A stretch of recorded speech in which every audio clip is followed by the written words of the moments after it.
right පුතේ පන්ති ආරම්භ කරමු හැමෝටම අයබෝවන් සුබ දවසක්.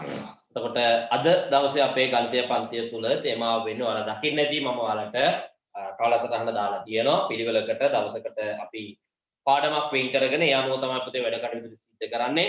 ඉතින් අද දවසේ අපේ ප්‍රශ්න පත්‍ර පොත්වල තියෙන තේමාව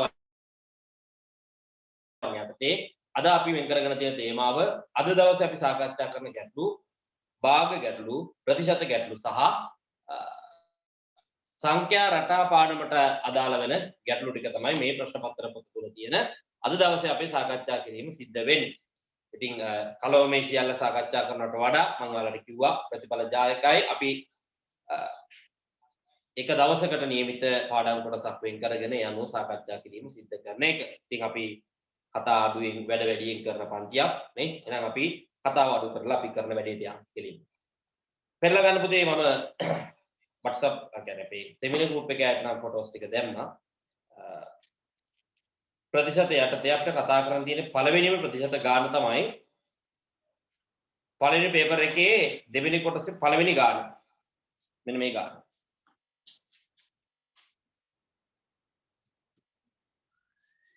මෙන්න මේ ගාන තමයි දැන් සාකච්ඡා කරන්නේ අනිත් ප්‍රතිශත ගැටලු. අයිට බලමු කොහොමද ඒකට පිළිතුරු ලැබෙන්නේ කියලා. මේක කරන එකෙන් කියන ප්‍රයෝජනය තමයි නැවත ඔයාලට ප්‍රතිශත ටික මතක් වෙනවා. ප්‍රතිශත පාඩමේ හදපු තියරි කොටස් මතක් වෙනවා. ඉතින් ඒක තමයි මේ දිගින් දිගටම සිද්ධ කරගෙන යන්නේ.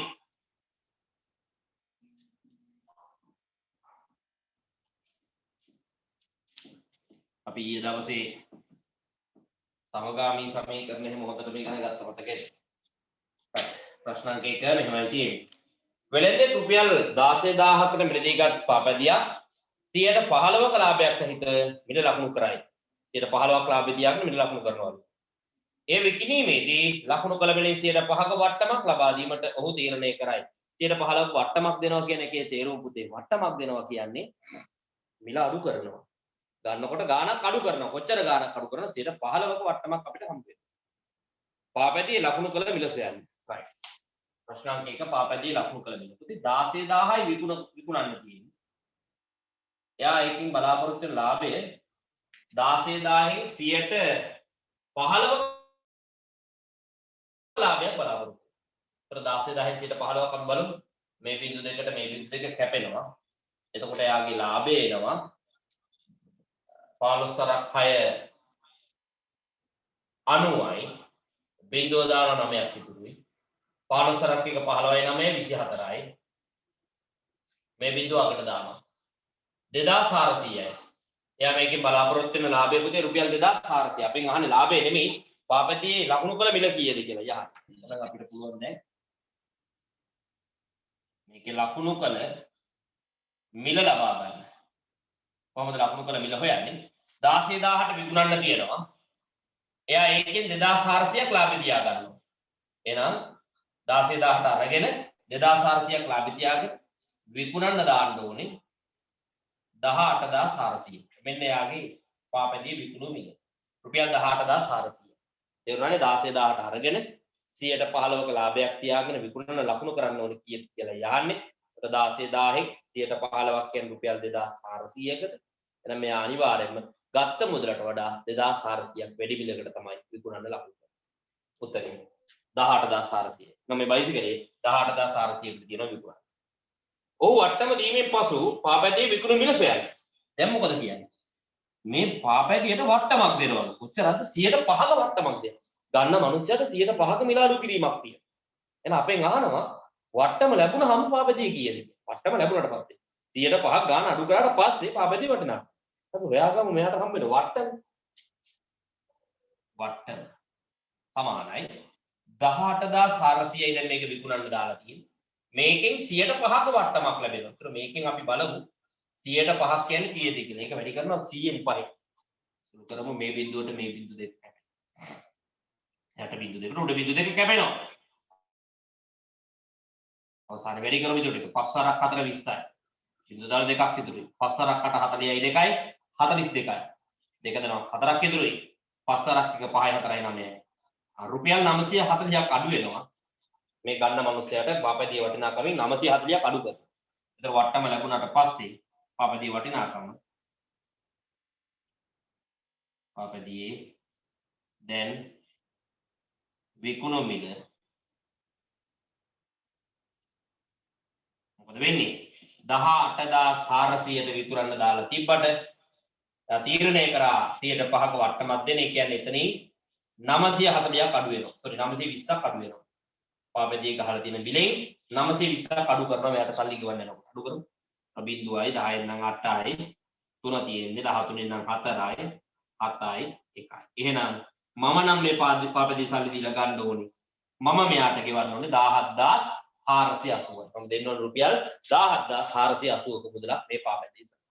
ඒ වට්ටමක් හම්බුනේ හින්දා. මේ වෙනදාමෙන් ඔහු ලැබු ලාභය සොයා ලැබු ප්‍රතිශතය සොයා ලාභය දැන් මෙයාගේ ලාභය හොයලා ලාභ ප්‍රතිශතයක් හොයන්න කියනවා දැන් ඊට පස්සේ අපි හොයමු මේකත් දැන් එයාගේ ලාභය කීයද ඉස්සලා ලාභය නෙමෙයි දැන් ලාභය ඇයි මෙයාට දැන් අර ගානට විකුණන්න හම්බ වෙන්නේ නැහැ දැන් මෙයා විකුණන්නේ 17480 එයා මේ පාපතිය ගියේ 16000ට 16000ට අරන් ආපු බයිසිකලේ 17480ට විකුණනවා එහෙනම් මෙයාගේ ලාභය ගන්නේ කොහොමද 17480 මම අඩු කරනවා 16000 අඩු කරාම එනවා මට 0.8යි 4යි 1යි රුපියල් 1480යි මෙයාගේ ලාභය. ඒ කියන්නේ 16000ට අරන් ආපු බයිසිකලේ 17480ට විකුණනවා කියන්නේ මෙයා රුපියල් 1480ක් ලාභ ලබනවා. 1480ක ලාභයක් ලබනවා. අපෙන් අහනවා ලාභය හොයලා ලාභ ප්‍රතිශතයක් හොයලා කියන්නේ. අපි හොයමු. ලාභ ප්‍රතිශතය කොහොමද හොයන්නේ? එයාගේ ලාභ ප්‍රතිශතය හොයන්නේ මෙන්න මෙහෙමයි පුතේ. එයා බයිසිකලේ ගන්න වියදම් කරපු මුදල යටින් ලියන්නේ. මම මේ බයිසිකලේ ගන්න 16000ක් වියදම් කරනවා. ඒ කරපු වියදමට ලැබිච්ච ලාභය උඩින් ලියන්න. 1480ක් ලාභ ලැබුණා. වියදම් කරපු මුදල යටින් ලියනවා. ලැබපු ලාභය උඩින් ලියනවා. ප්‍රතිශතය ගන්න එක වැඩි කරනවා 100%. ඔන්න සුළු වෙනවා මේ බිංදු දෙකට යට බිංදු දෙකක් කැපෙනවා මේ යට බිංදුවට උඩ බිංදුවක් කැපෙනවා 148 අපි 16න් බෙදමු උත්තරය අපිට ලැබෙන්නේ 148 16න් බෙදුවාම දශමාගයක්ෙන් අපි කරලා දැන් බෙදලා දාමු 16 වරක් 8 6 වරක් 8 48න් 8 දානවා 4ක් ඉතුරුයි 8 128යි 16ක් එකතු කරමු ආයි 16 වරක් 9 ගමු 9 වරක් 6 54න් 4 දානවා 5ක් ඉතුරුයි 9 වරක් 9යි 5යි 14 4ක් දශම දිත්‍ය යන 0.40ට 2යි 22යි 8ක් ඉතුරුයි 80ට 16 වරක් 6 16 වරක් 5 80යි හරියට ඔන්න එනවා 9.2යි 5යි බෙදලා බලුවාම උත්තරේ එනවා 9.2යි 5යි එහෙනම් මෙයා මේ වෙලදාමේ ලැබපු ලාභය ප්‍රතිශතයක් විදිහට දැක්වම් පුතේ 9.2යි 5යි ලාභයේ ප්‍රතිශතය 9.2යි 5 ඔන්න දැන් මේකෙන් දැන් මේ ගාන හදන එක පැත්තක ගාන හදන එක දෙයක් විතරයි මේකෙන් කරන දේ වට්ටම කියන්නේ මොකද්ද කියන එක ඉගෙන ගත්තා ලාභයක් කියන්නේ මොකද්ද කියන එක ඉගෙන ගත්තා ලාභ ප්‍රතිශතයක් ලබා ගන්න කොහොමද කියන එක මතක් කරගන්න. ඔන්න ඔය ටික තමයි වෙන්න ඕනේ. උදේ ගානක් හදලා පැත්තකට දාන්න නෙමෙයි. මේ කරන දේ ඒ කරපු පාඩම් වල තිබ්බ කොටස් ටික නැවත අර අවුස්සලා කුණු ගොඩ අවුස්සලා උඩට ගන්නවා වගේ දැනුම අවුස්සලා උඩට ගන්නයි යෝ. ඒකයි මේකෙන් ප්‍රයෝජනෙ.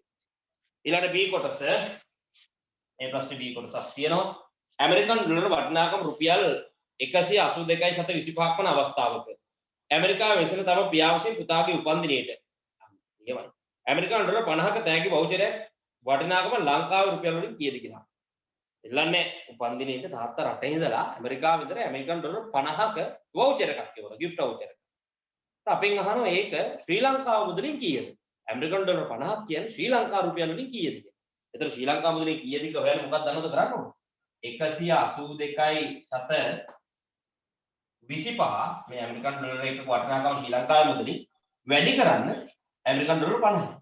ඔය දෙක වැඩි කරාම ඇමරිකන් ඩොලර් 50ක් කියන්නේ ශ්‍රී ලංකා මුදලින් කීයක්ද කියලා ලැබෙන්නේ. වැඩි කරමු 0.5 බිංදුවයි 0.2 බිංදුවයි 0.2 බිංදුවයි 0.8 බිංදුවයි 0.1 බිංදුවයි අකට බිඳුවක් දාලා 5න් වැඩි කරු 5 හරක් 5 25යි.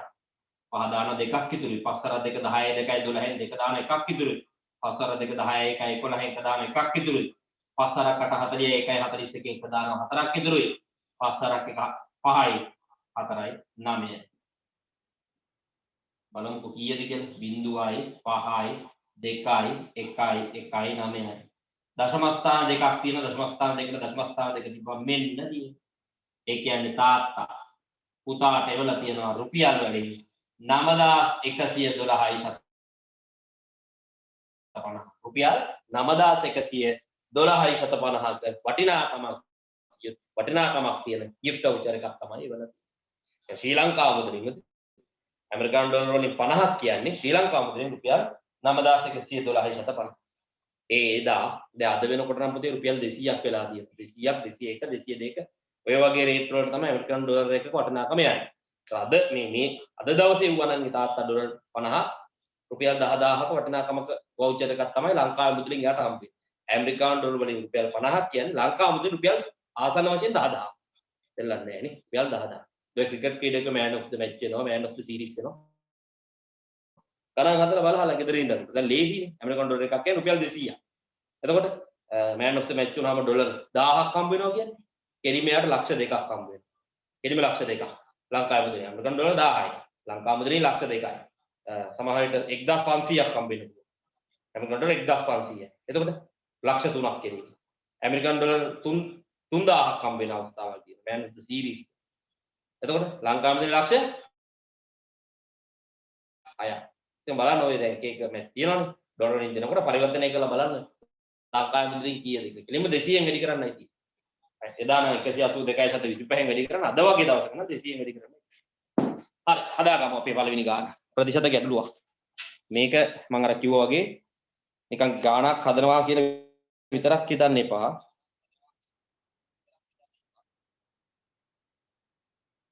මේක ඇතුලේ පුතේ ගානට අමතරව අදාළ පාඩම් කොටසේ තියරි ටිකත් ආවරණය කරන ගමනුයි මම මේ යන්නේ. හදාගන්න ඉක්මනින්.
right හොඳයි.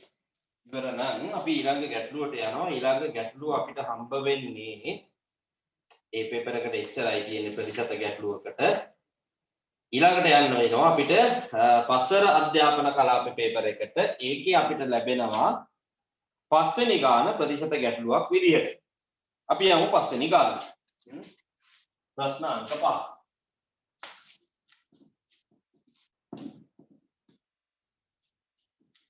මොනවාරි දෙයක් මගේ හැරුණොත් බය වෙන්න එපා. රෙකෝඩින් එක බලන්න පුළුවන්. දැන් ඊයේ එකේ රෙකෝඩින් එකත් මේ වෙනකොට YouTube එකට දාලා තියෙන්නේ.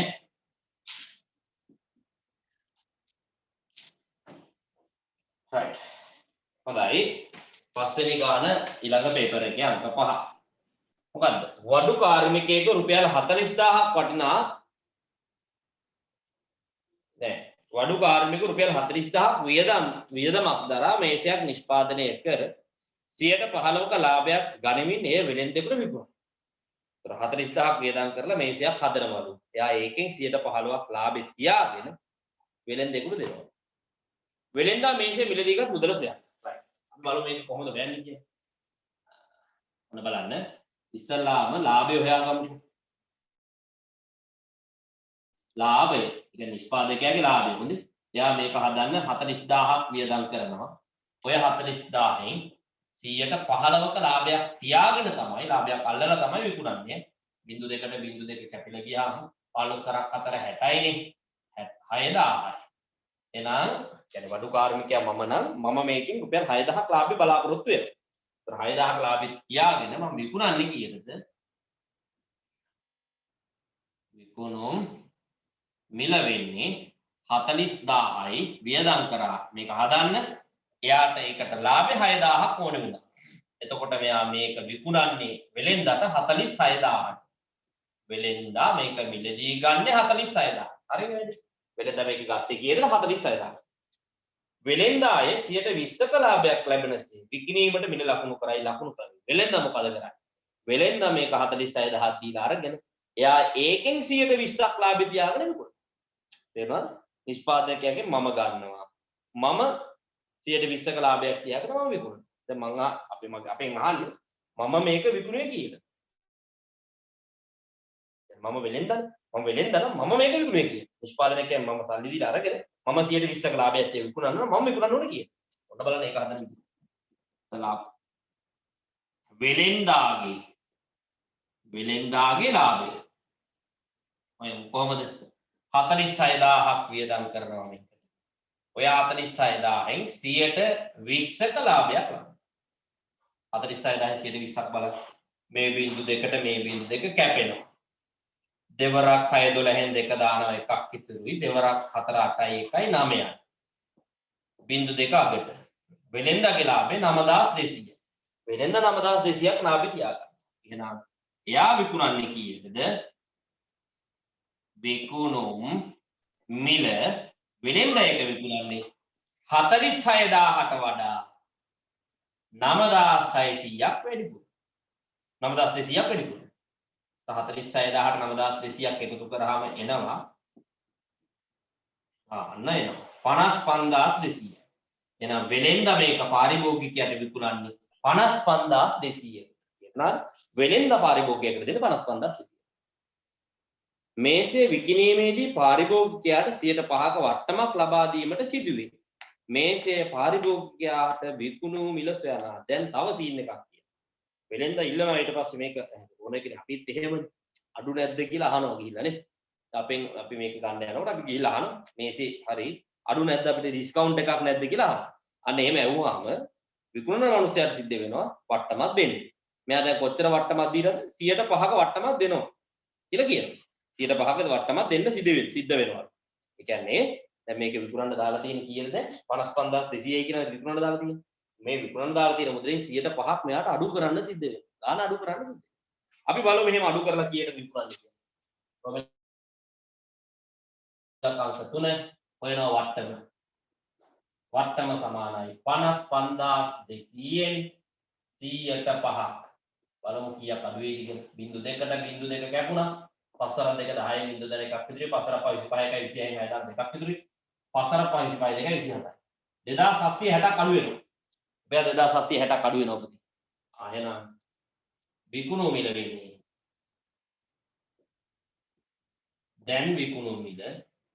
දැන් විකුණු මිල වෙන්නේ 55200ක් කියලා විකුණන්න ගහලා තිබ්බට අර ගණ්ඩ ආපු එක අහෙන් ගණලා 35ක ඩිස්කවුන්ට් එකක් අර ගන්නවා. ඒ කියන්නේ 2760ක් අඩු කරන්න උත්තරේ එනවා 4යි 1 4යි 2යි 5යි මෙන්න තියෙනවා.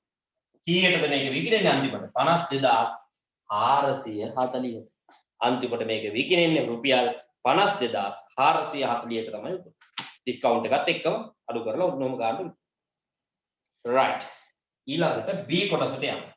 ඒක තවත් කොටසක් පාඩමේ තියෙනවා. බ්‍රෝකර් තරව ගාස්තු මතකයි නේද? තරව කරුවා කියන එක මතකයිනේ. මොකක්ද තරව කරුවගේ රාජකාරිය?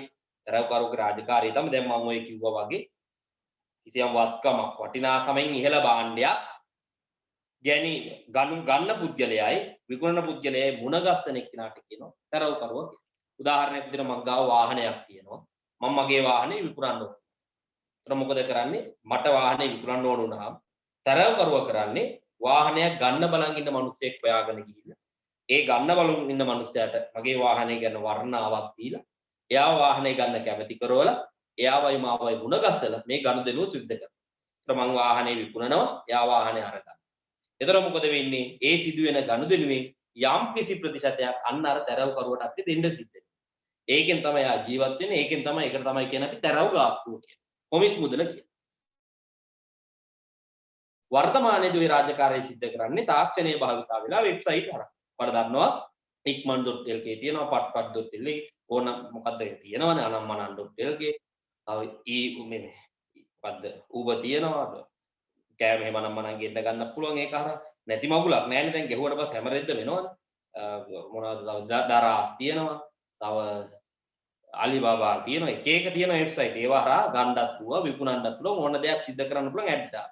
නමුත් අර තරව කරුවගේ රාජ බ්‍රෝකර්ගේ කාර්යය තමයි එතන සිද්ධ වෙන්නේ. ඒ දේම තමයි සිද්ධ වෙන්නේ. හැබැයි එතනට තාක්ෂණය ඇඩ් වෙලා ඒකට වෙබ්සයිට් එකක් කරා ඒක සිද්ධ වෙනවා.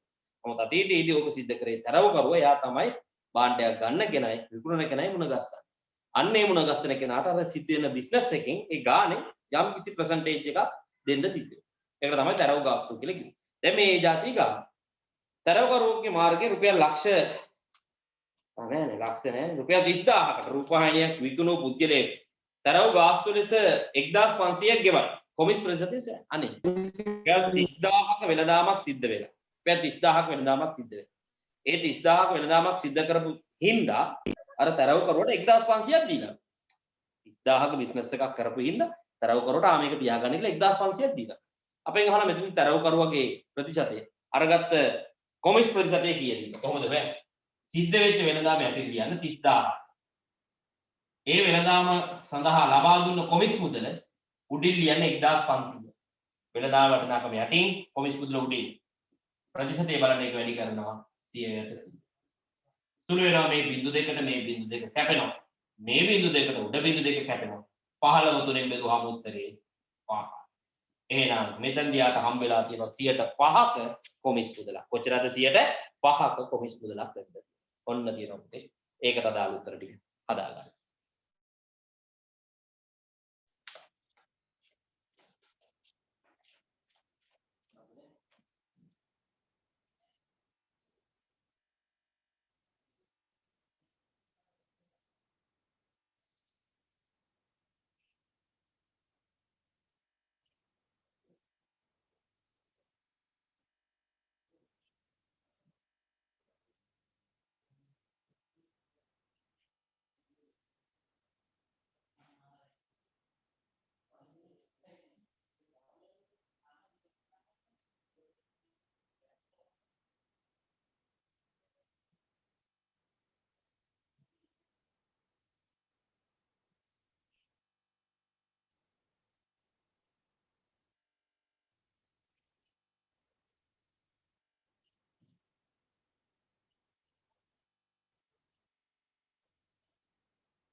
උදේ ලේවර මෙසේජ් එක දාන්න අපි ඊළඟ ගානට යමු.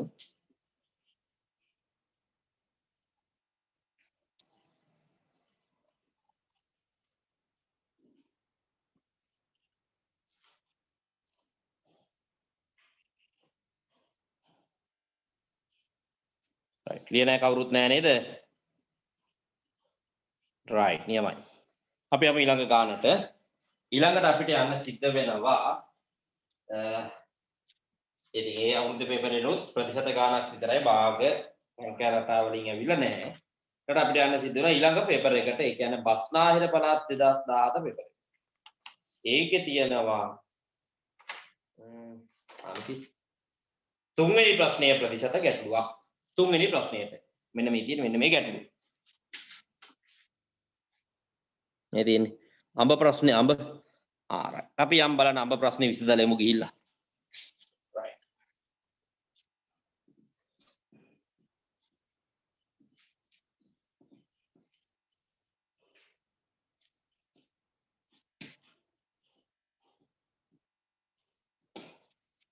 ඒකත් ප්‍රතිශතමයි හොඳේ. වෙලෙන්දෙක් අඹගෙඩි 100ක් රුපියල් 1800කට පිළිදී ගන්න. අඹගෙඩි 100ක් 1800කට. ප්‍රවාහනයේදී ඉන් ගෙඩි 10ක් නරක් වීම නිසා විකිණීමට නොහැකි වී. දැරිලා මොකක් කර කේස් එකක් කළා ගෙඩි 10ක් අයින් කරන්න උනා. ඉතිරි ගෙඩියක් රුපියල් 25 ගානේ විකුණුවා. ගෙඩි 10ක් අයින් කරාම ඉතුරු වෙනවා තව ගෙඩි 90ක්. ඒ ගෙඩි 90ම රුපියල් 25 ගානේ විකුණුවා. එකක් 25 ගාන. අඹ විකිණීමෙන් ඔහු ලබන මුදල කොපමණද? right. අඹ විකුණලා හම්බ කරන මුදල කීයද කියලා අහනවා. එතකොට අඹ ගෙඩි 90ක් විකුණනවා. එකක් රුපියල් 25 ගාන. එතකොට 25ව 90ක් බලමු කීයද කියලා. ආයෙ ඒතර ඒකම ලැබෙන ලාභය වෙන්නේ 25ව 90ක්. ඒ රුපියල් එකක් රුපියල් 25 ගානනේ පුතේ විකුණන්නේ. එකක් රුපියල් 25 ගානේ අඹ ගෙඩි 90ක් වික්කහම ලැබෙනවා. අර ගෙඩිය වැඩි කරගත්ත එක මේ 25 සරක් 9 225යි නේ. 25 සරක් 10 250 නම් 9 225යි මේ විදිහ අගට දාන්න. මෙන්න තියෙනවා. රුපියල් 2250ක් හම්බ වෙනවා මෙයා. අඹ විකුණලා 2250ක් ලැබෙනවා. අඹ විකිණීමෙන් ඔහු ලැබු ලාභ ප්‍රතිශතය සොයන්න. ඊළඟට කියනවා අඹ විකුණලා මෙයා ලැබපු ලාභ ප්‍රතිශතය කීයද? පුතේ මතකද? මෙයා මේ අඹ ටික ගන්න වියදම් කරන මුදල 1800යි නේද ගාන කියන්නේ. 1800ක් වියදම් කරලා 2250ක් හම්බ කරනවා නේ. එහෙනම් අපි මෙයාගේ ලාභය හොයන්නේ මුලින්. ලාභය කීයද? 2250න් අඩු කරන්න 1800ක්. අඩු කරාම මෙයාගේ ලාභය එනවා පුතේ මට 0.0.12 නම් 6යි. සෝරි මෙතන 5ක් එනවා. හරි 650. රුපියල් 650ක් මෙයා ලාභ ලබනවා. හරි නේද මම? 0.0.5යි 5යි 2කින් 8ක් බෑ. 12න් 8ක් සෝරි 650යි නෙමෙයි 450. 450ක් ලාභයක් ලබනවා. මෙයාගේ ලාභය රුපියල් 450යි. හැබැයි ප්‍රශ්නේ තියෙන්නේ පුතේ අපෙන් අහන්නේ ලාභය නෙමෙයි ලාභ ප්‍රතිශතය. කොහොමද බලමු මේක හදන්නේ? ලාභ ප්‍රතිශතයයි අපෙන් අහන්නේ. ඔන්න ලාභ ප්‍රතිශතය හදන විදිය. මේ අඹ ටික ගන්න වියදම් වෙච්ච මුදල යටිල් ලියන්න. වියදම් වෙච්ච මුදල යටිල් ලියනවා. ඒකට හම්බ වෙච්ච ලාභය උඩින් ලියනවා. ප්‍රතිශතය ගන්න වැඩි කරනවා 100ට 100. ඔන්න සුළු වෙනවා. මේ උඩ බිංදු දෙකට යට බිංදු දෙක කැපෙනවා. 450 18න් බෙදුවාම 45ට 18 ඒවා 2.36ක් කියනවා. 9ක් ඉතුරුයි 90ට 18 වරක් 5. 18 වරක් 5 මෙන්න තියෙනවා. 125 ලාභ ප්‍රතිශතය කියන්නේ අඹ විකුණලා එයාගේ ලාභ ප්‍රතිශතය පුතේ 125ක් බවට පත්. right. B කොටස ඔන්න තවත් පැත්තකට අපිට ප්‍රතිශතවල අරගෙන යනවා. පොලිය සුළු පොලිය. ඒකත් වුණ අපිට දැන් chance එකක් මතක් කරගන්න පුළුවන්. අපි බලමු ගාන හද. නුවන් ස්ථීර tempatuවක් සඳහා 11ක සුළු පොලියක් ගෙවන ආයතනයක 1,50,000ක් මුදලක් තැන්පත් කරයි. වර්ෂයේ අවසානයේ ඔහුට ලැබෙන පොලිය කොපමණද? 1,50,000ක් තැන්පත් කරාම අවුරුද්දක් අවසානයේ 11ක පොලියක් හම්බ වෙනවලු. ලැබෙන පොලිය කීයද කියලා ලේසිනේ කතන්දරේ. තැන්පත් කරන මුදල 1,50,000යි. ඒකට ලැබෙන පොලිය පුතේ 111යි. අපි බලමු අවුරුද්දක් අවසානයේ ලැබෙන පොලිය කීයද කියලා 1,50,000යි 111. මේ බිඳු දෙකට මේ බිඳු දෙක කැපෙනවා. වැඩි කරන්න 11 සරක් 5 55යි. 5 දානවා 5ක් ඉතුරු 11 සරක් එක 11යි අර 5යි 16. මේ බිඳු දෙක අරගෙන දාන්න. කීයද රුපියල් 16500. එහෙනම් මෙයාට මේකේ බැංකුවේ සල්ලි දැම්මහම මේ ස්ථාවර තැන්පතු දැම්මහම අවුරුද්දක් ඉවර වුණාම 16500ක් හම්බ වෙනවා පොලිය විදියට. වර්ෂ දෙකක් අවසානයේ ඔහු පොලිය සමග තැන්පත් කළ මුදල නැවත ලබා ගන්නවා. ඕලද මුළු මුදල කියන. අවුරුදු දෙකක් අවසානයේදී දාපු සල්ලි ලක්ෂ 1මාරයි පොලියයි ඔක්කොම අපහු ගන්නවා. එහෙනම් එයාට කීයක් ගන්න පුළුවන්ද? මෙන්න බලන්න හතර විදිහ. වසර දෙකකට පොලිය වෙන්නේ. වසර දෙකට පොලිය. කොහොමද අවුරුදු දෙකට පොලිය වෙන්නේ? එක අවුරුද්දකට පොලිය 16500යි. එක අවුරුද්දකට. ඒ අවුරුදු දෙකකට පොලිය එන මේක දෙකෙන් වැඩි කරන්න ඕනේ. 16500 දෙකෙන් වැඩි කරන්න. වැඩි කරා වෙනවා 33000යි. අවුරුදු දෙකකට පොලිය 33000යි. හරිද? වසර දෙකට පොලිය 33000යි. 16500 දෙකක් 33000යි. වසර දෙක අවසානයේ මෙයාට ගන්න ලැබෙන මුළු මුදලනේ අපෙන් අහන්නේ. එහෙනම් අපි කොහොමද මුළු මුදල හොයන්නේ? මුළු මුදල සමානයි බැංකුවේ දැම්මා 150000 මෙයා ඒක ගන්නවා. ඊට අමතරව 33000ක් ගන්නවා. ඔය ටික එකතු කරා. එතකොට මෙයාට ආයි සල්ලි වලින් ගන්න පුළුවන් බැංකුවෙන් රුපියල් 1,83,000.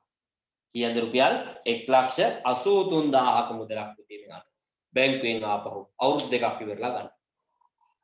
ඔහු එම මුදලේ යතුරු පැදියක් මිලදී ගැනීමට අදහස් කරනවා. මෙයා මේ සල්ලි අරගෙන මොකද කරන්නේ? බයික් එකක් ගන්න අදහස් කරනවා. යතුරු පැදියක් ගන්න යනවා. යතුරු පැදියක් මිලදී ගැනීමට අදහස් කරයි. තරවකරු සඳහා යතුරු පැදියේ වටිනාකමෙන් 3%ක මුදලක් ගෙවිය යුතුය. යතුරු පැදියේ වටිනාකම 1,75,000කි. තරවකරු සඳහා ගෙවිය යුතු කොමිස් මුදල කොපමණද? දැන් තේරෙනවද කියන්නේ? බයික් එකක් මෙයා බලලා තියෙනවා. බයික් එක 1.75යි 1,75,000. අර බ්‍රෝකර්ට කොමිස් දෙන්න ඕනේ. කොමිස් ගැනුම් කරුයි විකුණුම් කරුයි මුණ ගස්සන්නේ තරවකරු. අන්න එයාට බ්‍රෝකර් charge එක ගෙවන්න ඕනේ 3%ක්. එන බයික් එකේ වටිනාකම 3%ක් දෙන්න ඕනේ. අපෙන් අහන්නේ තරවකරුට දෙන්න ඕන ගාණ කීයද කියලා. කොහොමද ඒක හොයන්නේ? සරලයි. බයික් එකේ වටිනාකම 1,75,000යි. එතකොට ඔතන සිද්ධ වෙන බිස්නස් එක 1.75ක බිස්නස් එකක් වෙනවා. ඕකෙන් 3%ක් බ්‍රෝකර් charge එක දෙන්න. මේකෙන් 3%ක් බලන්න 3%ක් කියන්නේ. බිංදු දෙකට බිංදු දෙක කැපෙනවා. තුන් වරක් බිංදුව බිංදුවයි, තුන් වරක් 5 15න් 5 දාන එකක් ඉතුරුයි, තුන් වරක් 7 21යි 1යි 22කින් දෙක දාන දෙකක් ඉතුරුයි, තුන් වරක් 1 3යි 2යි 5. මෙන්න බ්‍රෝකර් charge එක. කීයද රුපියල් 5250. බ්‍රෝකර්ට දෙන්න ඕනේ තරව් ගාස්තු විදියට 5250. ඔන්න ඔහොමයි පුතේ ඒකට අදාළ වෙන ප්‍රතිශත ගානට උත්තර. හදාගන්න. ලස්සනට ලියා ගන්න.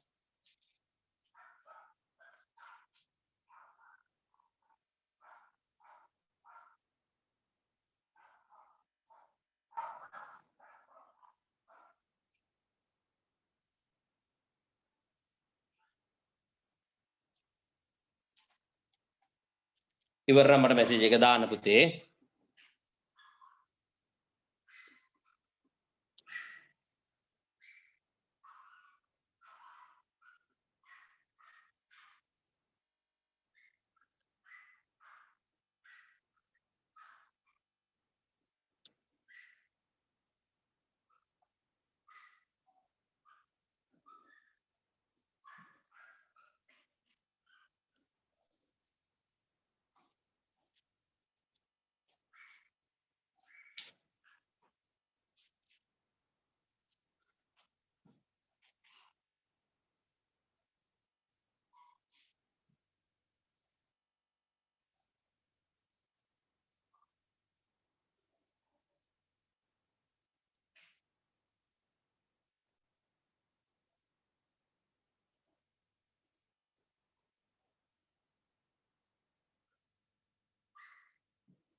right ඊළඟට පුතේ අපි යමු ඊළඟ පේපරේ ප්‍රතිශත ගාන තියෙනවා මම ඒක කරලා එන්නම් ඊටු ටික. ඒතර එක පිම්මට ප්‍රතිශත ටික ඉවරයිනේ. ඊළඟ පේපර් එකේ ප්‍රතිශත ගාන 4 වෙනි එකට තමයි තියෙන්නේ. බලනකො ගාන කියවලා ඊළඟ පේපර් එක කිව්වේ සබරගම් පළාත් පේපර් එක.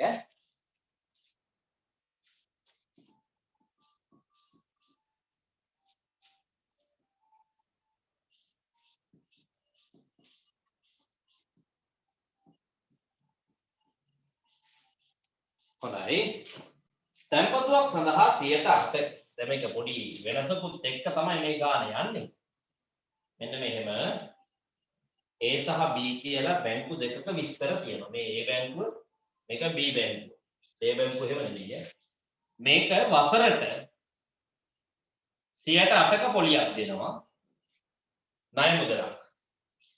සඳහා ඊළඟට ලබා ගන්න ණය මුදල 102ක මාසික පොලියක් මේකට ගන්නවා. මෙයා මාසෙකට අය කරන්නේ මෙයා වසරකට. පේනවනේ ගානේ මේකයි කියන්නේ. ඉහත දැක්වෙන්නේ A හා B යන මූල්‍ය ආයතන දෙකක් ඉදිරිපිට ප්‍රදර්ශනය කරපු දැන්වීම් දෙකකි. එකක තැන්පතු සඳහා 108ක සුළු පොලියක් දෙනවා කියන්නේ. බැංකුවේ සල්ලි දානවට 108ක සුළු පොලියක්. අනිත් එකේ ණයට ගන්නවා. අනිත් B බැංකුවේ ණයට ගන්නවා. ණයට ගන්න අයට 102ක මාසික පොලියක් අය කරනවා. රුපියල් 100ක මුදලක් සඳහා A සහ B ආයතන වසරකට ලබා දෙන පොලිය මුදල සොයන්න. එතකොට 108යි 102 මාසිකට අදී.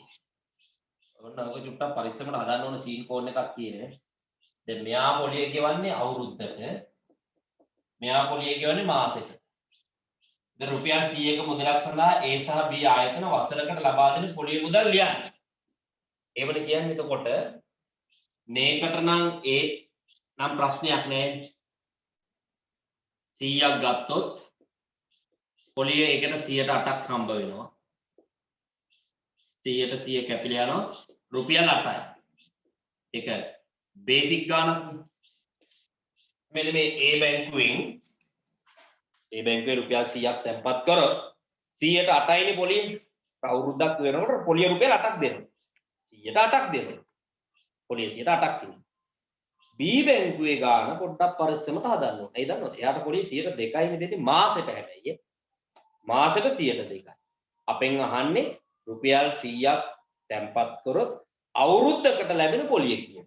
එතකොට ඒක හදන්නේ මෙන්න මෙහෙමයි. 100ක් ගන්නවා 100ට 2යි මාසෙට පොලිය. අවුරුද්දටම බලන්න 12න් වැඩි කරනවා. ඒක මම මේ 12න් වැඩි කරපු එකේ අර්ථය තේරුම් ගන්න ඕනේ. මේ 100ට 2 කියලා කියන්නේ මාසයකට පොලිය. අවුරුද්දකටම අහන හින්දා 12න් වැඩි කරනවා. අවුරුද්දට මාස මේ වගේ 12ක් තියෙනවා. 100ට 2 ඒවා 12ක් සෙට් වෙන්න ඕන. ඒක 12න් වැඩි කරනවා. සුළු වෙනවා බිඳුවට මේ ටික කැපෙනවා. මේ 100ට උඩ 100 කැපෙනවා. මේ දෙක වැඩි කරන්නත් 12න්. දෙවරක් 12 රුපියල් 24යි. ඔන්න තියෙනවා. එතකොට B බැංකුවෙන් තැන්පත් කළොත් රුපියල් 24ක් හම්බ වෙනවා අවුරුද්දට. A බැංකුවේ තැන්පත් කළොත් රුපියල් 8යි හම්බ වෙන්නේ අවුරුද්දට. හරිද? නිමල් A ආයතනයේ රුපියල් 10000ක මුදලක් තැන්පත් කරයි. වසර 3ක් අවසානයේ ඔහු ලද මුළු මුදල සොයන. නිමල් මොකද කරන්නේ? A බැංකුවේ මේකේ රුපියල් 10000ක් තැන්පත් කරනවා. අවුරුදු 3කට පස්සේ ලැබෙන මුළු මුදල කීයද කියලා ඔන්න හදන විදිහ. ඉතලා මම හොයනවා. වසරකට පොලිය අවුරුද්දකට පොලිය සමානයි 10000 වැඩි කරනවා 108යි 10000න් 108ක් බලන්න බිංදු දෙකට බිංදු දෙක කැපෙනවා 108න් වැඩි කරාම රුපියල් 800 අවුරුද්දට පොලිය හොඳ ඊළඟට මම වසර 3කට අවුරුදු 3කට පොලිය ගමු කොහොමද අවුරුදු 3කට පොලිය හොයන්නේ? අවුරුද්දකට පොලිය 800 නම් අවුරුදු 3කට පොලිය හොයන්නේ මේක 3න් වැඩි කරා. 8 වරක් 3 24යි බිංදු දෙකක් අගට ආවහම රුපියල් 2400ක් බවට පත් වෙනවා. අවුරුදු 3කට පොලිය රුපියල් 2400යි.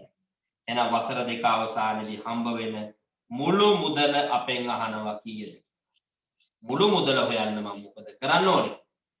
මේ බැංකුවේ දාපු 10000 කොහොමද තියෙනවනේ. එතන 10000යි. ඒකට පොලිය 2400යි. දෙක එකතු කරන්න. එතකොට එනවා 12400.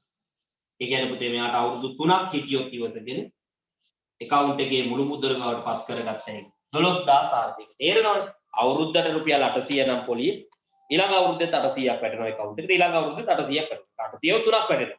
803ක් කියන්නේ 2400යි. දාපු 10000යි. 10000යි 2400යි 12400ක් තියෙන එක. නිමල් B සමාගමෙන් 10000ක ණය මුදලක් ගනී. ඇදෙනවා. වසර 3ක් අවසරයි ණය නිදහස් වීමට ගෙවිය යුතු මුළු මුදල සොයන්න. අඩේ නිමල් මොකද කරන්නේ? නිමල් ගිහිල්ලා B සමාගමෙන් ආයි 10000ක් ණයට ගන්නවා. A එකේ සල්ලි දානවා. B එකේ ණයට ගන්නවා. එහෙනම් අපෙන් අහන අවුරුදු 3ක් ඉවරනකොට B මේ නිමල්ට ණය නිදහස් වෙන්න කීයක් ගෙවන්න වේද? අපි බලමුකෝ වැඩි. ඔන්න මම කෙටියෙන්ම හදනවා ගන්න. ඔන්න බලන්න. මම හදනවා ඉස්සලාම මේ මාසික පොලියක් ණය කරන්නේ මෙයා. නම් මම ඉස්සලාම මාසයකට පොලිය හොයනවා. මාසයකට පොලිය. කොහොමද මාසයකට පොලිය හොයන්නේ? රුපියල් 10000ක් දාන්නේ. 10000න් 102ක් බලන්න කියලා. 10000න් 102ක්. සුළු වෙනවා. මේ බිංදු දෙකට මේ බිංදු දෙක කැපෙනවා. 102කින් වැඩි කරාම රුපියල් 200යි. මාසයකට පොලිය රුපියල් 200යි. එක මාසයකට දැන් අවුරුදු 3ක් ණයෙන් වෙලා ඉන්නවා කියනවනේ. අවුරුදු 3ක් කියන්නේ මාස කීයද? අවුරුද්දක් කියන්නේ මාස 12යි. අවුරුදු දෙකක් කියන්නේ 24යි. අවුරුදු 3ක් කියන්නේ මාස 36යි.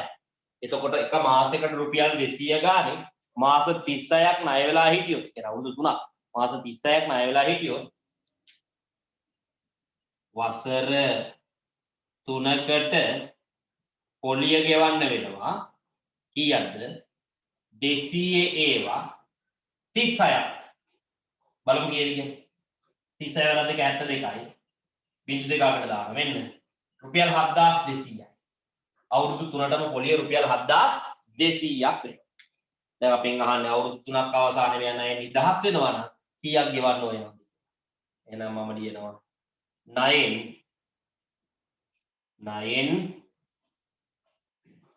නිදහස් වීමට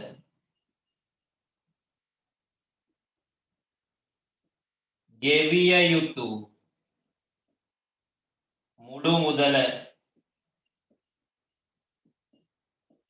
සමානයි ණයට ගත්ත 10000 දෙන්න ඕනේ. ඒකට පොලිය 7200ක් ලෑස්ති වෙලා ඉන්නවා. ඒකත් දෙන්න ඕනේ. ඔය දෙක එකතු කරන්න 17200ක් බවට පත්. එහෙනම් පුතේ මෙයා ණයෙන් නිදහස් වෙන්න නම් රුපියල් 17200ක මුදලක් ගෙවන්න ඕනේ බැංකුවට. තේරුණාද? ඔය B බැංකුවට දෙල්ලන්නේ. B සමාගමේ රුපියල් 10000ක මුදලක් ණයටගෙන ඒ ආයතනයේ තැන්පත් කිරීම වඩා වාසිදායක බව නිමල්ගේ විතරික පවසයි. මේ ප්‍රකාශය සත්‍යද අසත්‍යද හේතු දක්වන්න. එක පඬිතෙක් ඉඳන් කියනවා B එකෙන් ණයට අරගෙන A එකේ සල්ලි දාන එක හොඳයිලු වාසීලු. අපෙන් අහන ඇත්තද බොරුද කියලා. ඈ බලහල්ලකෝ. මොකද්ද මොන ගුණින්ද නෙවෙයි. මම මතකයේ තියෙන අම්බ ගොනෙන්නේ. ඈ ඇයි හත්තිලෝයි මේකෙන් ණයට ගත්තොත් අවුරුදු 3ක් ඉවරනකොට 17200ක් ගෙවන්න. මේකේ අවුරුදු 3ක් සල්ලි දාලා තිබ්බොත් හම්බ වෙන්නේ 12400ක්. ෂේප් ඩවුන්ද? මෙතන 17200ක් පොලිය සෙට් වෙනවා අවුරුදු 3 ඉවර වෙනකොට. හැබැයි මෙයාට හම්බ වෙන්නේ 12400. ඇතිද? මාදි. එහෙනම් ලියනවා මේ දෙක දැන් හොයලා තියෙන්නේ. රුපියල් 17200 විශාලයි මෙතන හම්බ වෙන්නේ රුපියල් 12400ට වඩා. මේ දෙකම අපි හොයලා තියෙන්නේ. ඒ කියන්නේ අවුරුදු 3 අවසානයේදී A බැංකුවෙන් ලැබෙන මුදල මදි අවුරුදු 3 අවසානයේ B බැංකුවට ගෙවන්න තියෙන මුදලට වඩා. රුපියල් 10000ක් මේකෙන් ණයට ගත්තොත් අවුරුදු 3 ඉවරෙද්දී 17200 දෙන්න ඕනේ. ඒක අරගෙන ගිහලා මේක දැම්මා කියන්නකෝ. මේක දැම්මට පස්සේ හම්බ වෙන්නේ 12400. අවුරුදු 3 අවස්ථාවේ 12400ක් හම්බ වෙනවා. හැබැයි 17200 දෙන්න වෙනවා. අතුනුත් ගානක් දෙන්න ඕනේ. එහෙනම් මේ වැඩි ලාභද? නෑ පාඩු. එම නිසා එය සාර්ථක නොවේ. එම නිසා එය සාර්ථක නොවේ කියලා ලියන්න. ඕන්න ඕක තමයි බලාපොරොත්තු වෙන උත්තරේ. රයිට් පුතේ. හදාගන්න ඒ ගානත් ලස්සන ගානක් හදාගන්න. ඒකෙත් අපේ සුළු පොලිය මාසික පොලිය ඒක පැත්ත ගැන පොඩ්ඩක් අපි ඒකෙදි වැඩිපුර සාකච්ඡා කිරීම කරමු. ලියා ගන්න ඒ ගාන.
රයිට් ඉවරයිද?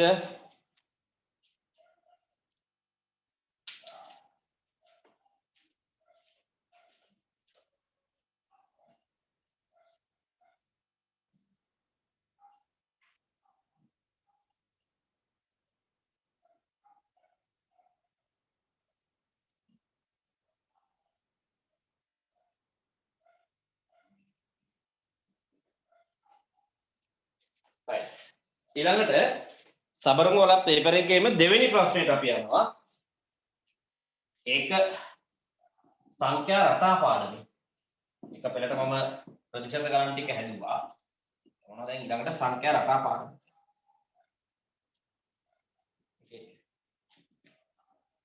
ලබන මාස දෙන පේපර් සෙට් එකේ තනිකරම තර්ඩ් ටර්ම් එකේ පේපර් සෙට් එකක් තමයි ඉන්නේ. සෙකන්ඩ් ටර්ම් එකේ පේපර් සෙට් එක දැන් මෙතනින් ඉවරයි. ඊළඟ මාස දෙන පොතේ තනිකරම තුන්වෙනි වාර වැඩ ටික තියෙනවා. තුන්වෙනි වාර පේපර් ටිකක් තියෙන්නේ. ඒකට තවත් ඊට වඩා දේවල් ටිකක් ඒක ඇතුළට එකතු වෙයි. රයිට් දෙවෙනි ගාන බලන්න. මෙන්න මේ ගාන සංඛ්‍යා රටා. මෙච්චරයි සංඛ්‍යා රටා පාඩමෙන් ගානකට තියෙන්නේ පේපර් පොතේ මේක බලමු. පහත දක්වා ඇත්තේ ගණිතාගාරයේදී සමපාද ත්‍රිකෝණ භාවිතයෙන් ජයන විදිහින් කරන ලද රටාවකි.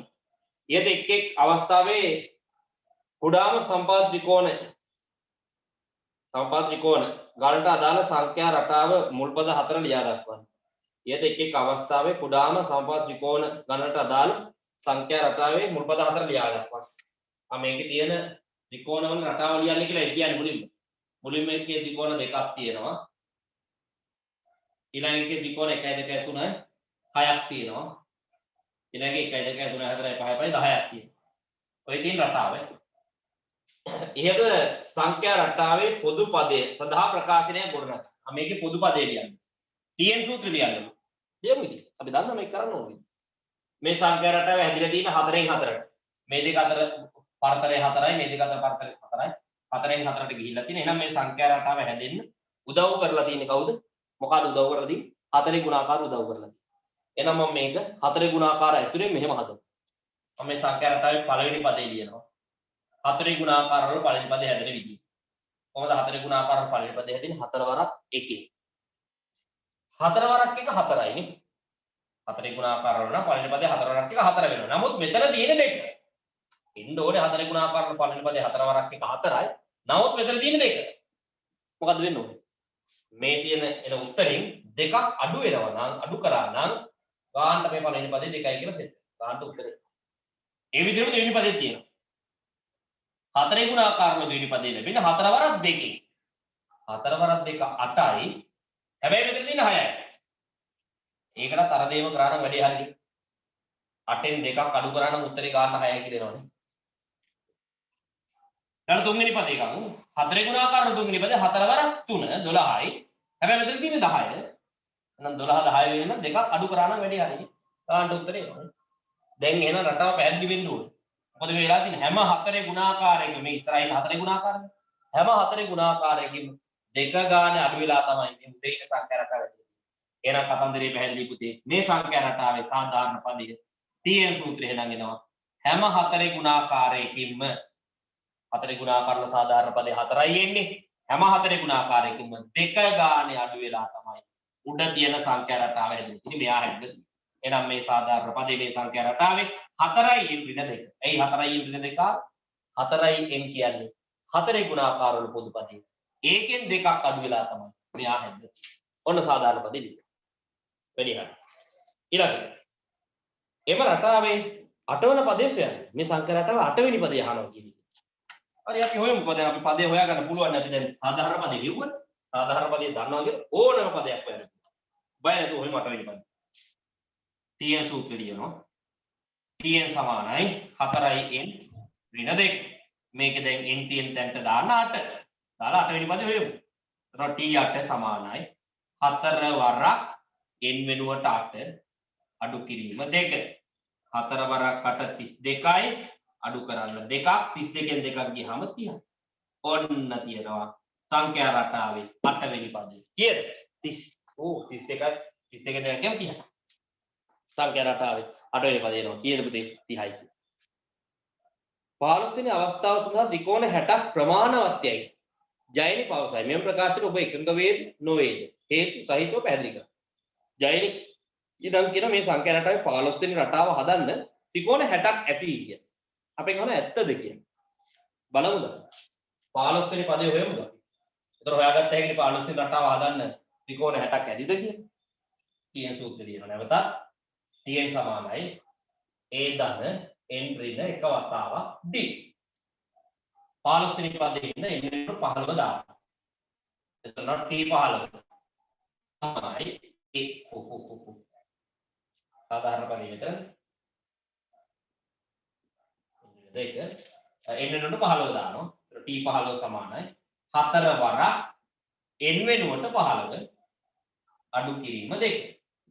4 වරක් 15 60යි 60න් 2ක් අඩු කරන්න 58යි. ඔන්න අපි ඇත්තද කියලා බැලුවා. ඒ කියන්නේ 15 වෙනි රටාව හදන්න මේ සංඛ්‍යා රටාව මේ විදිහට ගියොත් 15 වෙනි රටාව හදන්න ත්‍රිකෝණ 58ක් ඕන. ජයනි කියන්නේ 60ක් ඇති කියලා. ඉතින් හරි නේද යා කියන්නේ 58යි ඕනේ 60ක් තිබ්බම ඇති කියලානේ කියන්නේ. 60ක් මදි කියන්නේ ප්‍රමාණවත් කියලා කියන්නේ. එහෙනම් එයා කියන දේ හරි නේද? අපි ලියන්න ඕනේ මෙන්න මෙහෙම හොඳ. 60 කියන කෙනා ලොකුයි විශාලයි 58ට වඩා. එම නිසා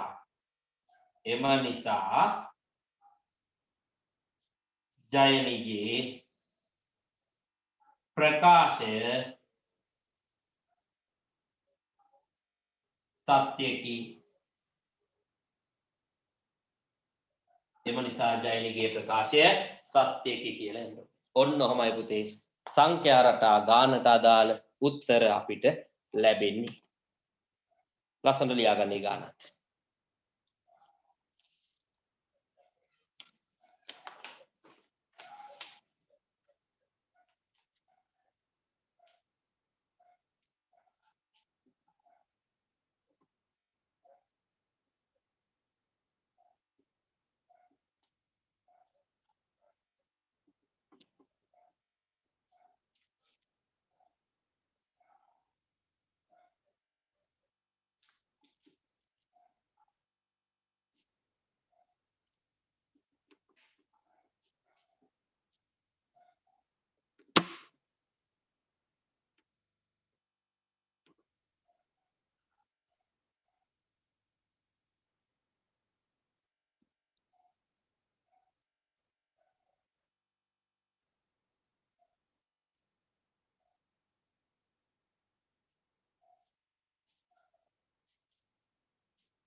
ඉවර නම් කියන්න පුතේ.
හරි නේද මම හිතනවා ඒක ලියාගන්න වෙලාව ඇති කියලා පුතේ අපි ඊළඟට යනවා භාග ගානකට ඒක සබරගම් පළාත් පේපර් එකම 6 වෙනි ප්‍රශ්නය සබරේ 6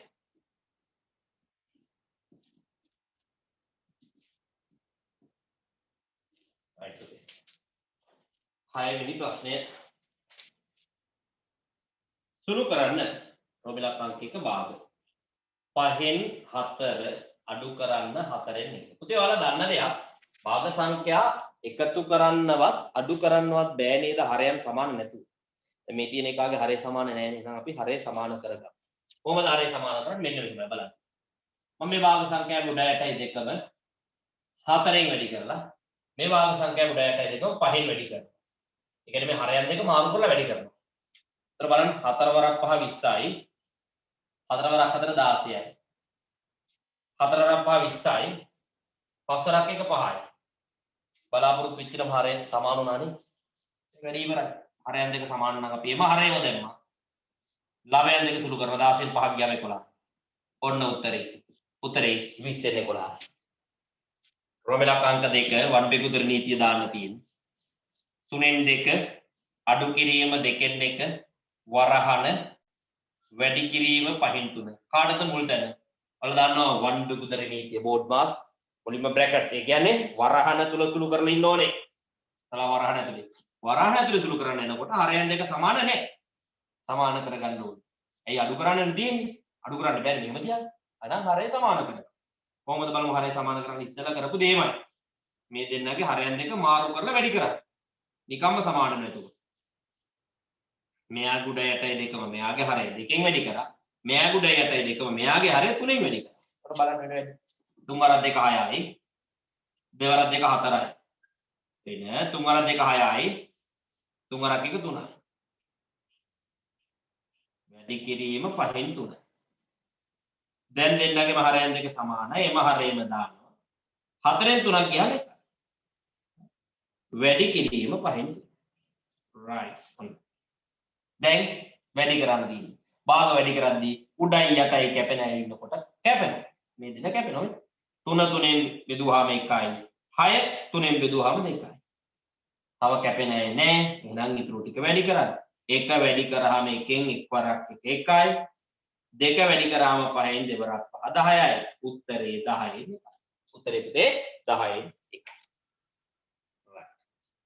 ඊළඟට යන තුන්වෙනි එක රෝමිලක් අංක 3 මොකද්ද බලමු මේක කියන්නේ නිමල් තමාසුතු රුපියල් 400ක මුදලින් 5න් 2ක් පොත් මිලදී ගැනීමට වියදම් කරලා දී පොත් මිලදී ගැනීමට ඔහු වියදම් කළ මුදල සොයන එයා ගාව රුපියල් 400ක් තිබ්බලු ඒ 400න් මේකෙන් 5න් 2ක් පොත් ගන්න වියදම් කරනවා පොත් කිව්වම මතක් වෙන හරිනම් හරි මේ සැප්තැම්බර් මාසේ කියන්නේ සාහිත්‍ය මාසෙනේ ඕලේ වර ඉහළට මේ සාහිත්‍ය උත්සව තියෙනවා අපි බුක් පෙයා යනවා නේ පොත් ගන්නවා ඈ පොත් වල ඩිස්කවුන්ට් හම්බ වෙන මාසෙනේ මේකේ මොකුත් නැහැ right රුපියල් 400ක මුදලෙන් 5න් 2ක් පොත් මිලදී ගන්න වියදම් කරා මේ 400න් 5න් 2ක් බලන්න කීයද වෙනවා 5ට 5 ගොඩවල් 1යි පුතේ 400ට 5 ගොඩවල් 8යි 80යි 40ට 5 කියන 80යි 80 දෙකකින් වැඩි කරාම රුපියල් 160යි එහෙනම් මෙයා පොත් ගන්න වියදම් කරලා තියෙනවා රුපියල් 160යි ඊයේද රුපියල් 160යි ඊළඟට ඉහත මුදලේ ඉතිරියෙන් 8න් 3ක් ආහාර සඳහා වියදම් කළේ නම් එම මුදල කොපමණ ඒ කියන්නේ පුතේ ඉතිරිය තියෙනවනේ ඉහත මුදලේ ඉතිරිය ඒ කියන්නේ ආ 400ක් ගෙනිච්චා හරි 400න් 160ක් පොත් ගන්න වියදම් කරා 400න් 160ක් අඩු කරාම ඉතුරු වෙන්නේ කියන පුතේ 240යි රුපියල් 240ක් ඉතුරුයි මේකෙන් ඉතිරි ඔය ඉතිරි මුදලින් 8න් 3ක් තමයි ආහාර වලට වියදම් කරන්නේ එහෙනම් ආහාර වලට වියදම් කරපු මුදල හොයන්නේ කොහමද මේන්න මේ ඉතිරි වෙලා තියෙන මුදලින් 8න් 3ක් බලන්න ඉතිරියෙන් 8න් 3ක් සුළු වෙනවා 8ට 8 1යි 240ට 8 ඒවා 3යි කියන්නේ 30යි 30 තුනෙන් වැඩි කරාම රුපියල් 90යි එහෙනම් මෙයා කෑම වලට වියදම් කරලා තියෙන රුපියල් 90යි තේරුණාද right ඔන්න තියෙනවා ඒ පේපර් එකේ භාග ගානට උත්තර ටික ලියගන්න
හරි නේද?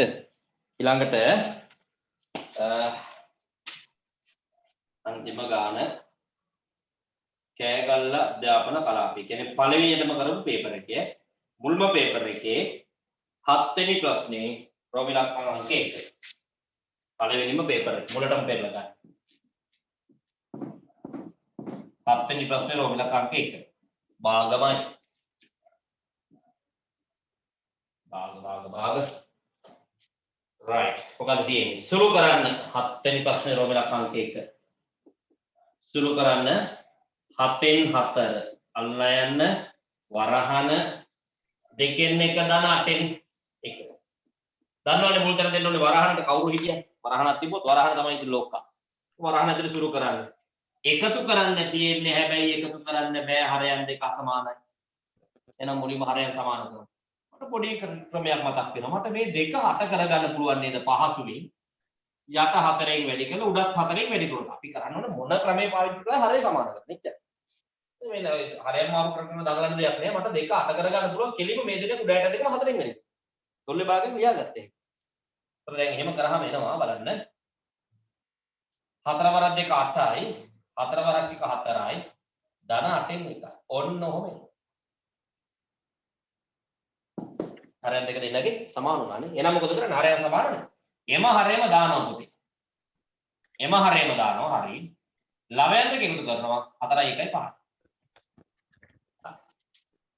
දැන් අල්ලා යන්නේ වැඩි කරන්නේ. අල්ලා යන්නේ වැඩි කිරීමනේ. වැඩි කරන්නේ කැපෙනවා. උඩයි යටයි කැපෙනවා කොහොමද?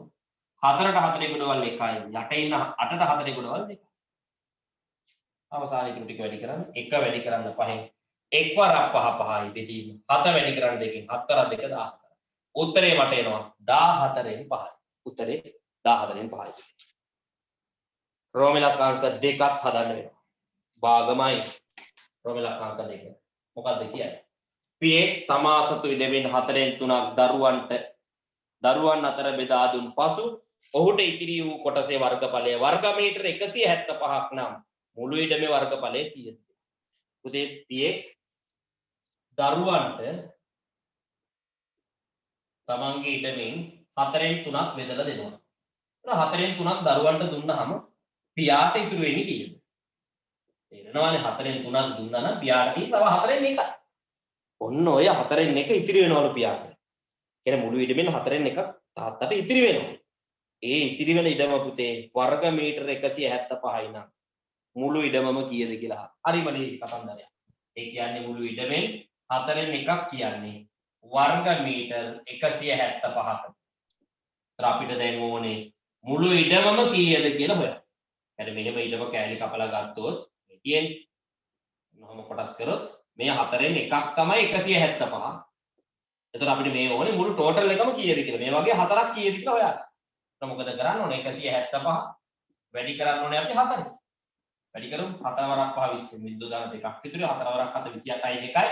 ඉතින් බිංදුව දාන 3ක් ඉතුරුයි 4 වරක් 1 4යි 3යි 7යි. ඔන්න තියෙනවා. ඊයද වර්ග මීටර 700යි. මුළු ඉඩම සම්පූර්ණ ඉඩම වර්ග මීටර 700ක් බවට පත් වෙනවා. ඕනෝමයි භාග ගානටත් අදාළ උත්තර ටිකේ.